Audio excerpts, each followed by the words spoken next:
Okay, so this is gonna be a video made just for the sake of fun and discussion, but one that'll probably be outdated, honestly, by the time I'll say chapters 39 or 40 are out, or whenever it is that round 5 is officially over with, because who knows when that's gonna be. But before getting into this, I should also make it clear that I am completely prepared to being 100% wrong about this prediction. I say that as a full disclaimer here because I can already imagine anyone trying to bash me for this video in the event that Shiva does win.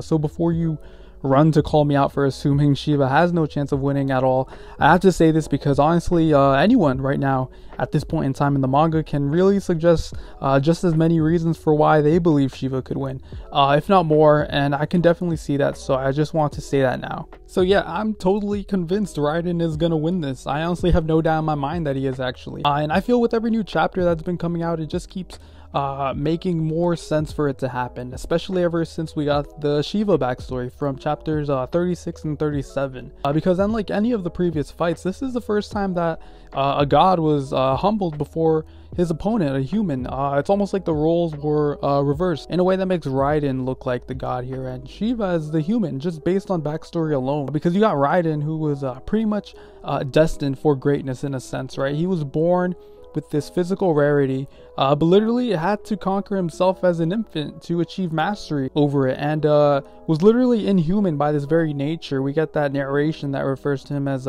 something inhuman, meaning he wasn't even comparable to his own sumo peers, to the point that all the Yokozunas acknowledge his strength above their own, at least the two in the audience that we get to see. So you got Raiden, who's just an absolute unit, who is forever bound to this extremely competitive nature, since he's had to fight not only others but also himself since the day he was born. So I guess that's why, if you want to give it a reason, he indulges in lust and sleep and gluttony, all these really self-indulgent activities that are effortless in their pleasure, I'd say, and something I imagine he just, satisfies in, because he's just, he's been overburdened by all his own physical strength and discipline he's had to labor since he was born. And yet on the opposite side of the spectrum, there's Shiva, who is like the complete opposite, because unlike Raiden, he actually enjoys fighting, right? Because he never had to struggle with his own body or learn to self-discipline. This is exactly why Shiva didn't care about reaching the top of India, because he had no purpose to. All he really wanted to do was just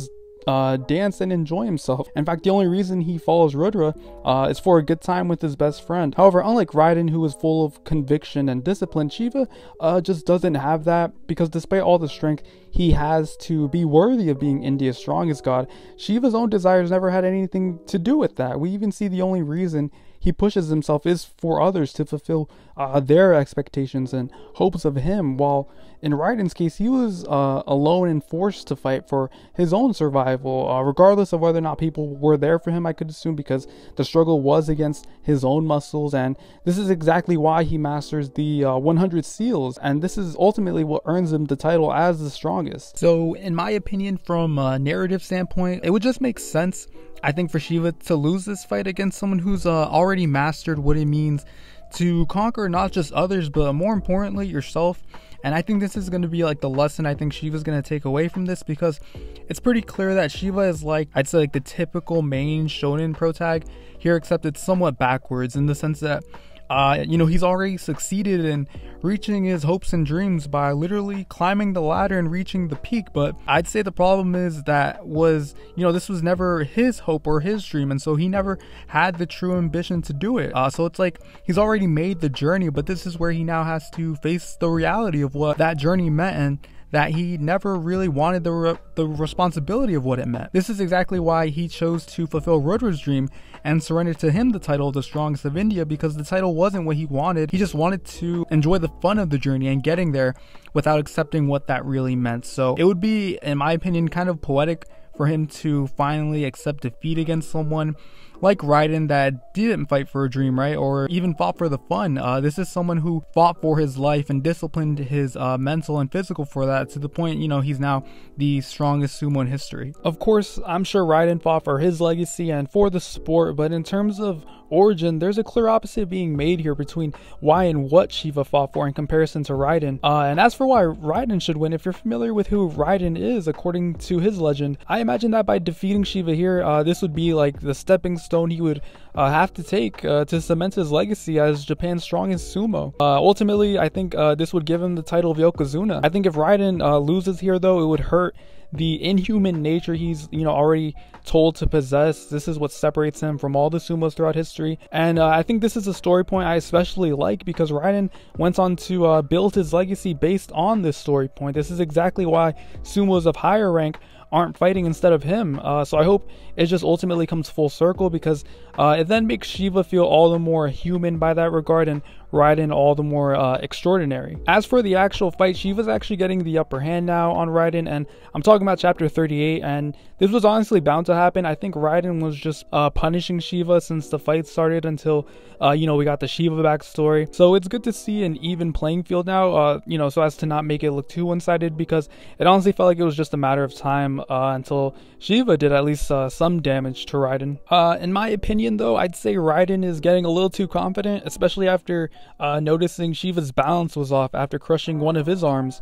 It's almost like he got careless about closing the distance between them, but I think now Raiden really has no choice but to acknowledge Shiva's ability, especially after losing an eye, because it was almost like he was underestimating him now as of late, because we can't forget Raiden was keeping the fight very close. They both were, and that's why he was able to crush one of his arms. But now it's like Raiden's gotten I think too comfortable. He's even giving Shiva enough room to dance and at speeds that Raiden can't even keep up with, to the point he's only seeing the after images of Shiva. This is really smart on Shiva's end because it makes Shiva look more calculated, I guess, in terms of more fight IQ, almost as if Shiva had anticipated Raiden letting his guard down to kind of give him enough room to do his dance and lunge himself at him if he wanted to. But to be honest, if Raiden can close the distance here, I think Raiden's pretty safe. I think Shiva's just going to be in even more danger than before, since Raiden, he now can't afford the risk of being careless anymore.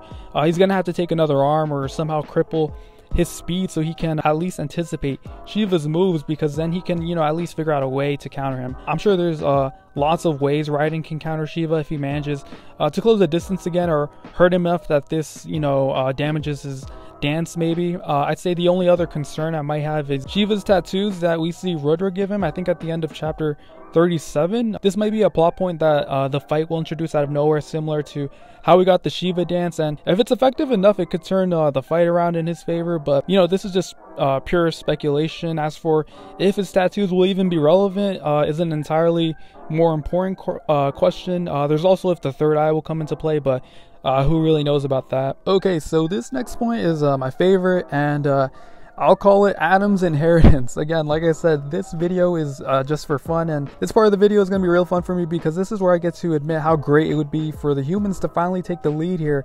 At 3-2, I want to call back to when Adam lost and humanity stood together as one without any regard to religion, race, wealth, status, or whatever it was, anything, right? And they stood tall and all together received Adam's inheritance as a united people, to fight back against the gods, despite being 2-0. Now here we are in round 5, the score is 2-2, and ironically enough, the gods are fighting amongst themselves. We see this when Buddha versus Loki almost happens, and Loki trash talks on Buddha for being a half god, and then the 7 gods of fortune intervene until Zeus and Odin stop the fight again. This is the draw-breaking match, round 5, and yet the gods are disputing, over among their own races, their own statuses, their own pride. While Shiva's just out there getting his arm crushed. I think it would just be amazing to see the man who almost defeated Zeus and, the one who inspired hope in all of humanity when it seemed hopeless accomplish and fulfill that hope he gave to his children by, proving that humanity can win the moment that they take the lead. It would prove that Adam, didn't die in vain, and that the inheritance left behind surpassed 3 gods right after round 2. I don't think it's a coincidence that in the draw-breaking match, we saw Buddha and Loki and the 7 gods of fortune and that suspicious Odin glare happen all at once in round 5. I think it's definitely foreshadowing a turning point, that there's not only a traitor, but it's paralleling the fact that 2 rounds ago when humanity stood as one, now 2 rounds later the gods are infighting among their own alliances. And I think this is just the irony of it. So if Raiden does manage to beat Shiva, it'll just be Adam's legacy coming around full circle. I know some people may not be on board with this, but I think for people who especially love Adam, this is going to prove his worth to not just humanity, but to the rest of the tournament going forward. I know it probably sounds like a bad idea for many reasons. Like, if Raiden does win, then it'll probably, guarantee the gods winning round 6. But honestly, I don't think that's an honest guarantee. I know humanity going 4-2 sounds, really unlikely.